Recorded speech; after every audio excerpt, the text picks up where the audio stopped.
আসসালামু আলাইকুম সম্মানিত দর্শক, আপনারা দেখতে পাচ্ছেন আমরা এখন সুন্দর একটা পরিবেশে আছি। যেটা দেখতে পাচ্ছি আমরা, এটা হচ্ছে রঙ্গরং হাউট।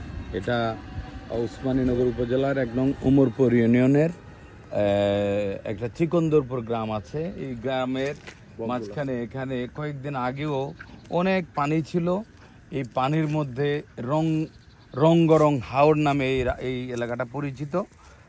তো আমরা এই প্রাকৃতিক সৌন্দর্যটা অবলোকন করার জন্য এখানে বিভিন্ন সারস পাখি উঠতে দেখা যাচ্ছে, এবং এখানে যারা স্থানীয় মানুষ আছে, যারা মৎস্য পেশাজীবী মানুষ, তারা তারা সুন্দরভাবে মৎস্য এখান থেকে ধরে তাদের জীবিকা নির্বাহ করে থাকে, উপার্জন করে থাকে।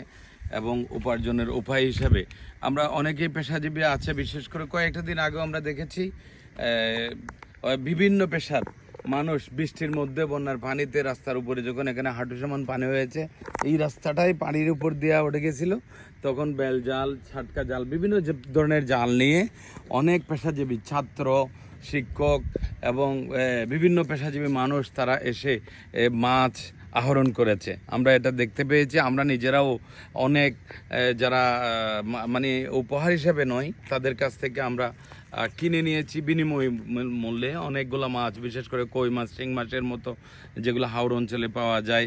এইরকম সেলাপাতা মাছ বলে আপনারা আমার আগের অনেকগুলো ভিডিওতে আপনারা এটা দেখেছেন। তো আজকের এই প্রাকৃতিক সৌন্দর্য অবলোকন করার জন্য আমরা এই রঙ্গরং হাওরের এলাকায় চলে আসছি।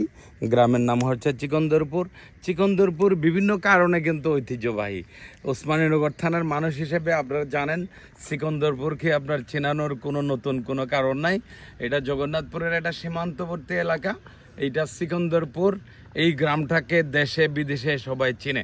তা আমরা সবাই মিলে চিকন্দরপুরকে সুন্দর থেকে সুন্দর করে তোলার জন্য সামাজিকভাবে চেষ্টা করব। আইন শৃঙ্খলার দায়িত্ব পালনকারী একজন হিসাবে আমার চেষ্টা অব্যাহত থাকবে। সবার আন্তরিক প্রচেষ্টা এবং সহযোগিতা আশা করছি। আসসালামু আলাইকুম।